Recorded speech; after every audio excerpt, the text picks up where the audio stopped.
NATO shpreh të shqetësuar për rritjen e tensioneve në rajon dhe veçanërisht në Kosovë. Kreu i aleancës Jens Stoltenberg tha para nisjes së takimit me ministrat e jashtëm të vendeve anëtare se NATO do të bëjë gjithçka për ruajtjen e stabilitetit në rajon.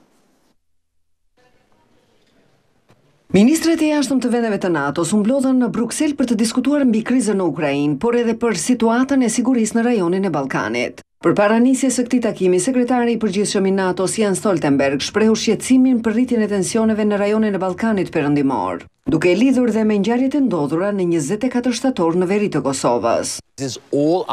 Ajo që shohim atje është se tensionet po rriten, po shoh rritje të tensioneve dhe retorikë nxitëse në Bosnjë-Hercegovinë. Kemi parë incidente të rënda dhune në Kosovë duke përfshirë sulmin ndaj paqëruesve të NATO-s. Janë lënduar 93 ushtarë të NATO-s, ka të cilët disa shumë rënd. Gjithashtu kishim sulmin në Banjsk. Sa ka që ai theksoi rëndësinë që ka për NATO-n siguria dhe stabilitetin në rajonin e Ballkanit. NATO do të bëjë atë që është e nevojshme për të mbajtur ose për të siguruar stabilitetin në rajon, sepse kjo është e rëndësishme jo vetëm për Ballkanin Perëndimor, por për të gjithë Europën.